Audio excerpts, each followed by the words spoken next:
being done. Thank you, Mr. Speaker.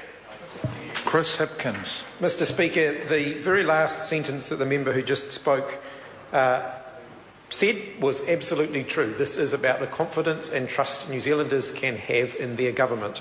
And there are some questions that all New Zealanders will be asking around this release of private information. How did it happen? Who knew or should have known about the situation? When did they find out? And when they found out, what did they do about it? Those are very legitimate and reasonable questions for every New Zealander to be asking. So how did this happen? Well, it actually starts back in 2009, and there's a paper trail that starts back in 2009 when Bill English wrote to ministers in the incoming national government and asked them what they were going to be doing to save money. And one of the questions that he asked them was around what they were doing with regard to staff numbers. Now, of course, let's consider that in context. Unemployment at the time, the unemployment rate was going up. The economy was in a downward spiral, and there was clearly going to be more demand on work and income staff to provide frontline services. So what was Paula Bennett's response to that? Paula Bennett's response to that was to say, and this is I'm quoting directly from a paper that Paula Bennett signed off, whilst the ministry has a strong focus on reducing its national office numbers, there are also substantial plans to automate frontline services for clients through the use of online and other IT solutions, i.e. the kiosks in the office. She stated, I will be monitoring the progress of these plans regularly with the ministry's chief executive. So how did this begin? How did those kiosks come to be in the work and income offices in the first place? The minister made a conscious decision in the context of rising unemployment that rather than employ more people at MSD to deal with that problem and to deal with that challenge to provide the support to the people who were going to be coming into MSD and into work and income offices, she decided that she would put computer terminals in the office instead. It was a conscious decision by the minister that resulted in this problem. Who knew or should have known is the next question that we then come to. Who knew or should have known? Should the minister have known about this? Well, when they decided to implement this IT solution by putting kiosks in the frontline offices with access to databases, did the GCSB get asked about that? And did they provide advice to the government? And if they didn't, why didn't they? Because that's actually their job. That's actually what the GCSB is there for. Now, members in this House all have electronic devices that have restraints placed on them by the government or by the Parliament on the advice of the GCSB.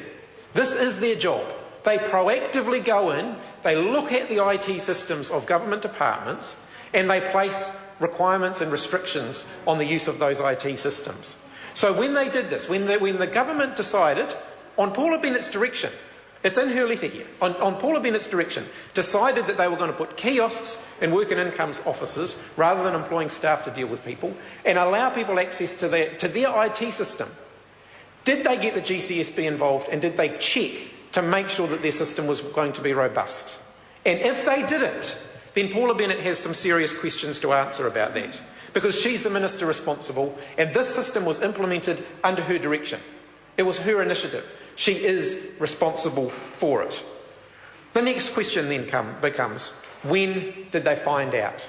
So let's taking aside how we got here, when did they find out and what did they do about it?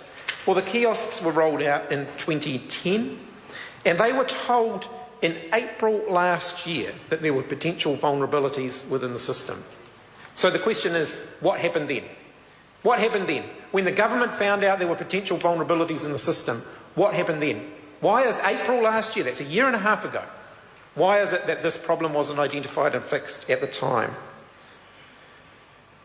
Beneficiary advocates were reportedly telling MSD 1 year ago that there were issues with this problem. Again, why wasn't it looked into at the time? Why wasn't it fixed at the time? On Monday last week, the Ministry of Social Development became aware of the problem. On Monday last week. It took them until Wednesday to tell their minister that there was this problem. Well, that's a problem in itself. 2 days to tell the minister that there had been a serious breach of privacy is not good enough. That's the first problem. So Paula Bennett found out on Wednesday. It was Sunday when a blogger released all of the information online before it became public. I want to know, what was Paula Bennett doing for the 4 days in between? What did Paula Bennett do last Wednesday when she found out about this? And why was it that people could still access it on Sunday? That's simply not good enough.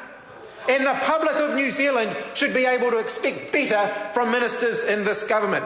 What did Paula Bennett do? Did she have her officials into the office straight away to find out what was going on? Did she contact the GCSB at that point? Knowing that the GCSB, this is their fundamental job, did she contact them at that point? Because I'll tell you what, if a minister finds out that their department's databases containing private information about New Zealand residents and New Zealand citizens has been accessed inappropriately, and they don't immediately require some action to investigate what's going on and to make sure the problem is shut down, then they are negligent. Totally and utterly negligent. Paula Bennett found out about this on Wednesday, last Wednesday. And yet on Sunday, when it became clear on the blogs, that was the first the public knew about it, late on Sunday night. 4 days Paula Bennett had that information. And what did she do? What inquiries did she launch? What steps did she take to make sure that databases were shut down or sealed off until she knew that they were secure? 4 days is a long time, and a hell of a lot of information can be accessed in that time, and a heck of a lot of damage can be done in that time. 4 days. We are now over a week after, it's over a week since MSD found out about this situation, and we are debating it in Parliament. The public having only found out about it yesterday, a week after MSD were first informed about it. Why is that? Why did it take a week? Why did it take a week before the public found out about it? And in that week, were any of the people whose information was accessed informed that their information had been accessed? If information, for example, was accessed, and I'm only going on the reports here, about children living in safe houses, what steps were taken as soon as the government knew that that information had been accessed? What steps were taken to protect those people? These are legitimate questions that the government must front up and provide answers for. This is not good enough. This is a serious breach, a release of information involving some very vulnerable people, and for the government to take a week to reveal that to the public is simply not good enough. For the minister to sit on this information for 4 days is simply not good enough. The public are entitled to expect better. So to come back to the very first point that I made, to pick up Sam Lotoinga's point, this is about trust and confidence in the government. And if their handling of this situation is any guide to go by, they can't have any. They cannot have any trust and confidence that the government will take their private and personal information and treat it carefully and responsibly and make sure that it's not released for the purposes that it was not collected for.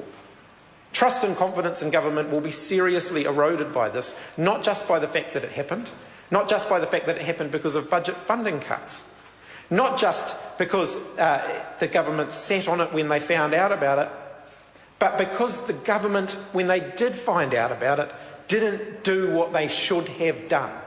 They have been negligent. The minister has been negligent in her handling of this situation.